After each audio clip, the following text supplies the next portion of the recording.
Bonjour et bienvenue dans cette séance qui est dédiée à l'introduction sur la manipulation des bases de données avec Python. Donc, dans ce tutoriel, on va essayer de voir une base de données qui s'appelle SQLite. Donc, tout d'abord, on peut donner une définition, autant pour moi, très simple d'une base de données. Donc, une base de données est un ensemble structuré d'informations stockées et organisées pour être facilement accessible, générées et mises à jour. Donc, l'objectif, c'est de travailler avec ces bases de données via Python. Donc, on va utiliser SQLite pour faire une petite illustration. Et après, je vais essayer de montrer l'approche avec ORM qui nous permet de manipuler des bases de données sans pour autant utiliser des requêtes SQL. On passe de l'utilisation des requêtes SQL à l'utilisation des objets, donc pour la programmation orientée objet. Et pour le bonus, ça va être l'utilisation de MySQL et de PostgreSQL. Donc, pourquoi je ne pourrais pas exécuter ces deux? Parce que cela nécessite en fait d'avoir un serveur. Et sur Colab, ce n'est pas accessible. Donc, enfin, je vais proposer un exercice pour la gestion d'une base de données d'étudiants. Donc, essayons de définir SQLite. Donc, c'est une base de données qui est très légère et sans serveur, qui est parfaite pour des projets locaux. Donc, elle stocke toutes les données dans un fichier unique, ce qui la rend facile à transporter et à utiliser dans des applications mobiles, par exemple, ou bien même des applications de bureau. Donc, pour créer une base de données SQLite, c'est simple, on va utiliser le module SQLite, donc la version 3, SQLite 3. Donc, qu'est-ce qu'on va faire? Dans un premier temps, on va se connecter, donc SQLite 3.connect. Si la base de données n'existe pas, donc ce sera créé, donc comme avec le mode write des fichiers. Et si ça existe déjà, donc c'est la base existante qui va être prise. Donc ici, exemple.db n'existe pas, donc on va le créer. On va la créer autant pour moi, la base. Et après avoir créé la base de données, donc on a notre variable con, donc qui stocke l'information de la base.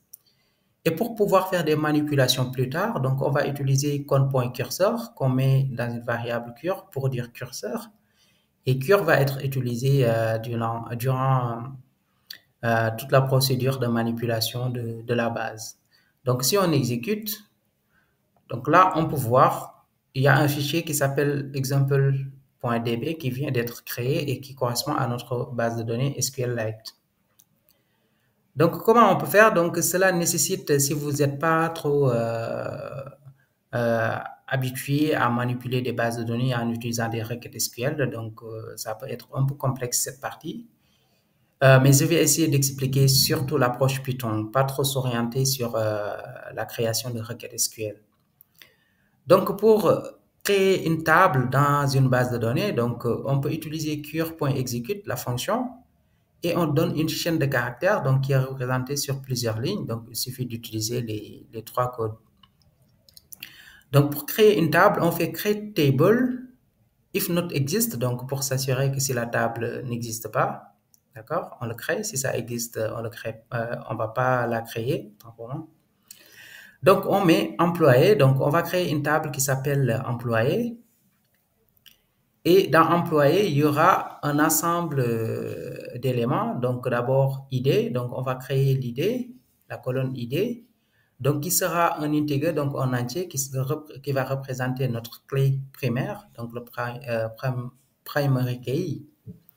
On aura le name, donc la colonne nom, qui va être du texte. D'accord? Donc, qui est not nul. Donc, c'est obligatoire. L'utilisateur doit à chaque fois renseigner le nom. On peut avoir âge qui va être un entier ici, integer, et département qui peut être aussi du texte. Donc là, on vient de créer une table employé. Donc on peut exécuter cette cellule. Donc là, c'est bien créé, tout c'est bien exécuté. On peut mettre des informations vu qu'on a une table. Donc la table pour le moment, elle est vide. Donc on peut mettre des informations, on peut stocker des employés. Et pour ce faire, on va utiliser encore, donc comme on avait fait ici avec execute, donc on va encore faire execute pour passer notre requête SQL.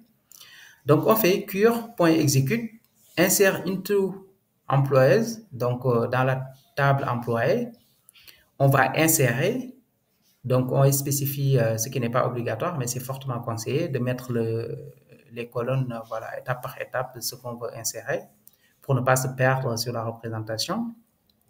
Donc là, dans un premier temps, on va donner le nom, après on donne l'âge, après on donne le département. Donc l'idée, on ne le donne pas, donc ça va être incrémenté par défaut, parce que c'est la clé primaire. Donc ici, si on met values, donc on va mettre point d'interrogation, après on va rajouter ces informations. Qu'est-ce qu'on va faire? On dit le nom c'est John 2, on met l'âge, donc là, on met l'âge c'est 30 et département c'est RH, donc ici pour HR en anglais. Donc, on met aussi un autre ou bien une autre employée, donc Jen Smith, là c'est 35 et le département c'est Engineering. Donc, on a rajouté deux informations dans notre base de données, mais cure.execute ne suffit pas. Donc, pour que les informations puissent être sauvegardées correctement dans la base, il faut mettre con.commit à la fin. Donc, essayons d'exécuter. Donc, tout s'est bien passé. On a rajouté les deux employés dans notre base. Et là, pour voir les résultats, donc on peut mettre cure.execute encore. On change la requête. Maintenant, on va faire une requête select étoile. Donc, pour dire qu'on va sélectionner tous les employés qui sont présents dans la table employés. Donc, si on le fait, donc ça va nous retourner un ensemble. Donc, on peut récupérer avec cure.fetchAll. Donc, on récupère l'ensemble de ces employés. Et à chaque fois, on va afficher. Et chaque employé est représenté sous forme de tuple. Donc là, si on exécute, c'est ce qu'on va avoir. Donc, 1, c'est la clé primaire. Donc, l'identifiant du premier employé, c'est 1. Donc, c'est créé par défaut. John 2, 30, HR. Donc, de Jen Smith, 35, Engineering. Donc, on peut effectuer d'autres opérations. Par exemple, si notre objectif, c'est de mettre à jour notre base ou bien des informations dans notre table, on met update employé, donc employé qui est notre table. On met set, voilà, pour mettre une nouvelle valeur à âge. Donc ici, ce qui nous intéresse, c'est âge. On va mettre à jour la colonne âge, mais uniquement si le nom est égal à ce qu'on va donner. Donc le nom ici, c'est John 2. Voilà. Donc on va mettre à jour son âge qui va passer de 30 à 40. D'accord? On peut supprimer un employé, donc delete from employees, donc pour la table, where name quand le nom est égal à Jen Smith. Donc on peut exécuter ça, donc on va avoir une mise à jour et après une suppression. Donc on va se retrouver avec un seul élément dans la table. Donc avec la même requête select pour afficher les résultats. Donc là, vous pouvez voir exactement ce qui se passe. Donc là, on a John 2 avec l'âge qui est égal à 40 et Jen Smith, on ne la voit plus, donc c'est supprimé. Donc après avoir fini cet ensemble de traitements, donc on peut fermer la connexion à la base de données, voilà, pour faire cure.close. Donc on ferme le curseur d'abord, après on ferme la base avec con.close. Donc, on peut exécuter ça et tout s'est bien passé. Donc, on peut utiliser cet ensemble d'opérations pour voilà, ajouter d'autres tables, etc. Donc, de manière très simple. Donc, l'utilisation des requêtes SQL, tout le monde n'est pas à l'aise. Donc, il y en a qui préfèrent travailler avec des objets pour la programmation orientée objet. Donc, qu'est-ce qu'on va faire dans ce contexte? On va utiliser ce qu'on appelle le Object Relational Mapping, donc avec ORM. Donc, ORM, c'est quoi exactement? C'est un moyen de manipuler une base de données relationnelle comme SQLite en utilisant des objets Python plutôt que d'écrire directement des requêtes SQL. Donc, cela rend le code plus intuitif et réduit les erreurs. Donc, dans cet exemple, nous allons utiliser SQL Alchemy donc pour faire du ORM. donc qui est vraiment populaire et qui facilite l'interaction avec SQLite. Donc, dans un premier temps, il faut l'installer. Comment on l'installe? On fait pipe install SQL Alchemy. Donc là, ça peut prendre peut-être un peu de temps, ça dépend. Voilà, c'est fini, donc ça a été rapide. Donc, on peut définir aussi, pour définir un modèle de données, qu'est-ce qu'on va faire? On va créer une classe. Donc, supposons que notre objectif, c'est de manipuler la base de données qu'on vient de créer, donc avec SQLite, qui est example.db. Si on veut manipuler cette base de données, qu'est-ce qu'on va faire? Donc, on va utiliser SQL Alchemy. Donc, on importe un ensemble d'informations donc, qui nous sera utile. Create engine, column, integer, string, donc pour les types. Donc, là, un ensemble d'informations pour gérer la session, etc. Donc, pour définir les classes qui deviennent des tables SQLite, on va utiliser base, c'est égal à déclarative base, par exemple. Donc là, on crée une classe qui s'appelle employé et qui va hériter de la classe base, donc qu'on a définie ici. À l'intérieur, on va mettre table name, donc le nom de la table qu'on veut indexer, donc c'est employé. D'accord? On définit ça comme attribut ici. Et qu'est-ce qu'on va faire d'autre? On met d'autres informations, donc l'ensemble des colonnes de notre table employé. Donc il y avait id, donc qui est un entier integer, primary key, true, donc c'est vrai. Donc on a nom qui était un string, donc du texte, c'est string ici. Donc nullable qui ne peut pas être nul, donc not nul, donc on le met égal false. Non name ne doit pas être nul. On a âge, donc qui est un integer, et département qui est un string, donc c'était du texte avec SQLite quand on a utilisé la requête SQL. Donc on peut spécifier une méthode spéciale qui nous permet d'afficher donc directement l'objet. Donc, pour l'étape 3, qu'est-ce qu'on va faire? Donc, après avoir défini notre classe, donc on peut mettre create engine, donc de SQL Alchemy, donc on a déjà importé ici. Donc, on va appeler create engine qui nous permet de créer un moteur pour se connecter à SQLite. Donc là, on va définir un moteur. Donc, on met SQLite et après, on va spécifier notre base. Donc, c'est example.db, donc la base qu'on a créée avec SQLite. Donc là, on va créer toutes les tables définies, donc avec engine. D'accord? Donc, si on exécute ça, create engine is not defined, donc je n'ai pas encore exécuté la première cellule. D'accord? Donc là, c'est bon, j'ai exécuté la première cellule, donc je peux venir là, j'exécute, voilà, la deuxième cellule, donc ça marche. On a fait l'ensemble des initialisations nécessaires. Donc, à ce niveau, une fois que le modèle est défini, donc on peut facilement ajouter des données via l'ORM en créant des objets Python. Donc là, on peut définir notre session directement avec bind égale engine. On utilise l'engine qu'on a créé tout en haut. Voilà. Et après, là, on met notre session, on le stocke sur une variable. Donc, on va utiliser la session. Donc, si on veut créer une nouvelle ou bien un nouvel employé, qu'est-ce qu'on va faire? Supposons que ce soit Alice, donc Johnson. On va rajouter sur la table employé, âge 28, département marketing. Donc, il suffit d'utiliser la classe employé qu'on a créée et on donne l'ensemble des attributs. Après avoir créé cet employé, qu'est-ce qu'on va faire? On va faire session.add new employé.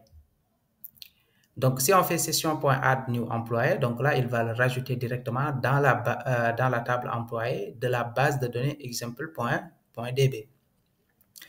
Et session.commit pour enregistrer les changements dans la base. Donc, on peut exécuter et là, c'est bien rajouté. Donc, on va essayer de voir. Donc, pour afficher l'ensemble des informations, donc on peut utiliser session. Session, c'est comme le curseur qu'on avait, donc qui nous permet d'interagir avec la base. Donc, à chaque fois qu'on veut faire des requêtes, on utilise session. Donc, pour add d'abord, après pour query, donc employé, on donne la classe employé. L'objectif ici, c'est de récupérer l'ensemble des employés qui sont dans la table. Et après, on va faire une boucle pour pouvoir afficher. Donc, si on fait print, c'est la fonction, la méthode, cette méthode qui va être appelée directement. Qu'est-ce qu'on va faire? Donc, on exécute cette cellule. Et là, on vient de voir, on a John 2, on avait John 2 déjà qui existait, donc avec l'utilisation des requêtes SQL. Mais là, on vient de rajouter Alice et ça marche très bien. Donc, on peut modifier et supprimer des données avec l'ORM. Comment on le fait? Donc, on peut faire session.query, donc une requête dans employé, on donne la classe. Donc là, on peut faire filtre, on applique un filtre et name Alice Johnson point first. Donc là, on vient de récupérer des informations sur Alice Johnson. D'accord? La première occurrence qui a été trouvée. Donc après avoir récupéré Alice Johnson, donc on le met sur une variable. Et vu que dans notre table employée, il y a la colonne âge, donc on peut modifier l'âge de Alice Johnson. Donc on peut mettre employé to update, donc la variable point âge reçoit 30. Donc c'est comme si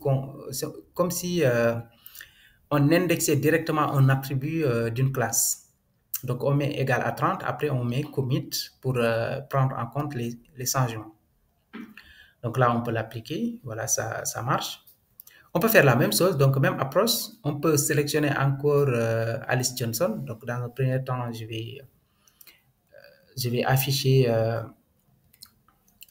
pour voir est-ce que